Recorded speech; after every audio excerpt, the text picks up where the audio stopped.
हो गया। Question number 55 में आपको क्या कैलकुलेट करना है, ध्यान से देखिए। कैलकुलेट एसडी यानी स्टैंडर्ड डिविएशन हमें कैलकुलेट करना है। सबसे पहले हम क्वेश्चन लिखते हैं। क्या साइज दिया गया है? 3 7 आपका 3 है, 7 है, 12 है, 15 है, 18। ये रहा आपका। चेक कीजिए कौन सी सीरीज है ये। तो चेक किया गया भैया ये कौन सी सीरीज है? इंडिविजुअल सीरीज है, क्योंकि इसमें सिर्फ एक पद है। कितने पद है? एक पद। तो सबसे पहले हमें क्या कैलकुलेट करना होगा? यक्स बार निकालना होगा। और यक्स बार निकालने का फार्मूला है सिग्मा यक्स अपॉन एन, अर्थात कुल पदों का योग बटे पदों की संख्या। तो हम कुल पदों का योग करते हैं। 7 3 10 22 22 15 37 18 55 55 बटे हाउ मेनी नंबर्स आप कैलकुलेट कर लीजिए। कितने हैं? 5 डिवाइड कर दीजिए। आपका यक्स बार कितना आ गया? 11। अब हम तुरंत निकालते हैं dx, और dx निकालने का फार्मूला बताया जा चुका है x माइनस यक्स बार। ध्यान रहे स्टैंडर्ड डिविएशन में निगेटिव और पॉजिटिव दोनों आता है।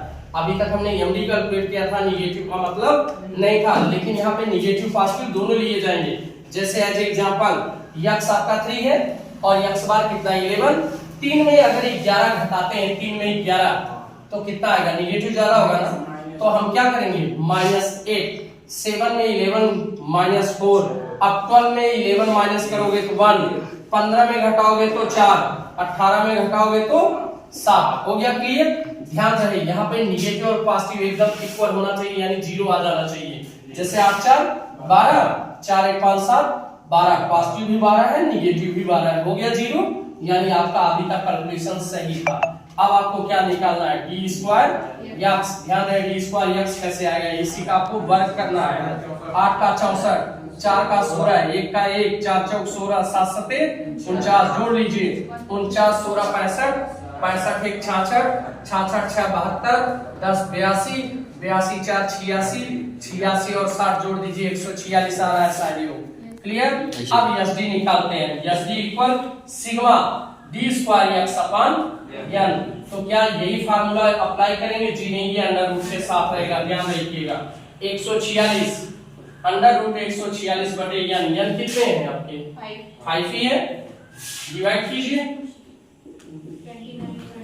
29.5। अब इसको अंडर रूट से बाहर कर दो 5.40। ये रहा आपका स्टैंडर्ड डिविएशन का आंसर। एक बार दोबारा चेक कर लो क्या करना है आपको। क्वेश्चन नंबर 55 में सॉल्व करना है। कैलकुलेट क्या करना है? Standard deviation. अब स्टैंडर्ड डिविएशन हमें कैलकुलेट करना है, तुरंत दिमाग में आ जाना चाहिए क्वेश्चन में कौन सा सीरीज दिया गया है। तो हमने साइज देखा 3 7 12 15 18 दिया गया। देखने से ही जाएगा कि ये इंडिविजुअल सीरीज है। हम तुरंत क्या किए? इसका यक्स बार निकाले। यक्स बार का formula sigma x upon n, अर्थात कुल पदों का योग बटे पदों की संख्या। कुल पद जोड़ लिए गए 55 हो गई, 55 में 5 का भाग दे दी 11 आ गया। अब हमें निकालना है डीएस। ध्यान रहे यहाँ पे निगेटिव पॉजिटिव दोनों आता है। तो 3 में 11 घटा है -8, 7 में घटा है -4, 12 में 11 घटा है 1, 15 में घटा है 4 और 18 में 7। अब तुरंत हम डी स्क्वायर यक्स निकालेंगे। 8 का 64, 4 का 16, 1 का 1, 4 का 16, 7 का 49। जोड़ लिया गया, टोटल कितना हो गया? 146। एसडी का फार्मूला लगा दिया गया under root sigma d square x upon n, यानी 146 बटे 5। सबसे पहले हम 146 में 5 का भाग देंगे, आ गया 29.5। अब इसे अंडर रूट से बाहर कर देंगे। कितना आया? 29.2 आया। चलो कोई बात नहीं, 29.2 आया। इसे अंडर रूट से बाहर कर देंगे, तुम्हारा आंसर आ गया 5.40। क्लियर? ये रहा आपका इंडिविजुअल का क्वेश्चन।